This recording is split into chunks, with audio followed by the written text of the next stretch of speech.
नरसीतील तरुणाला सुरत पोलिसांनी घेतले ताब्यात. पाकिस्तानातील व्हॉट्सअप ग्रुपवर करत होता चॅटिंग. पाकिस्तानात संबंध असलेल्या व्हॉट्सअप चॅटिंग प्रकरणात सुरत येथे गुन्हा दाखल असलेल्या गंभीर गुन्ह्यात नरसीतील 2 तरुणांचा सहभाग असल्याचा संशय असून यातील एकास सुरत पोलिसांकडून चौकशीसाठी ताब्यात घेण्यात आले असून या प्रकरणाने नरसी नायगाव परिसरात एकच खळबळ उडाली आहे. याबाबत सविस्तर वृत्त असे की पाकिस्तानच्या व्हॉट्सअप ग्रुपवर देशविरोधी विघातक चॅटिंग करून कट केल्याप्रकरणी गुजरातमधील सुरत येथे दाखल असलेल्या गुन्ह्यात नरसी येथील तरुणांचा सहभाग असल्याचे दिसून आल्याने सुरत गुन्हे अन्वेषण शाखेच्या पथकाने रविवारी सकाळी त्यांची झाडाझडती घेतली. यावेळी एकाला नोटीस देऊन सोडून दिले तर दुसऱ्याला चौकशी करण्यासाठी ताब्यात घेतले.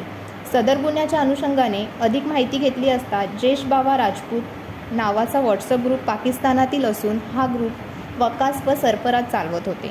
त्यांनी सनातन संघाचे राष्ट्रीय अध्यक्ष उपदेश राणा, हैदराबादचे हिंदुत्ववादी नेते राजा सिंग, वृत्तवाहिनीचे संपादक सुरेश आणि नुपूर शर्मा यांना जीवे मारण्याची धमकी देऊन हिंदू विरुद्ध भडकवण्याचे प्रकार केले आहेत. तसेच परदेशातून शस्त्र आयात करण्याच्या चॅटिंग सापडल्या आहेत. त्यामुळे स्टेशन DCB यांनी सुरत येथे 2024 153 भाद 20 सह कलम 467, 468, 471, 120 B66 D 67, 67 A IT ॲक्टनुसार गुन्हा दाखल करण्यात आला.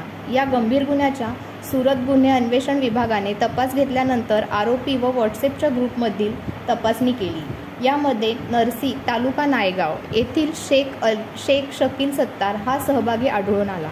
त्यामुळे सुरत गुन्हे शाखेचे पथकाने रविवारी कारवाईबाबत कमालीची गुप्तता ठेवत नरसी शहर गाठले.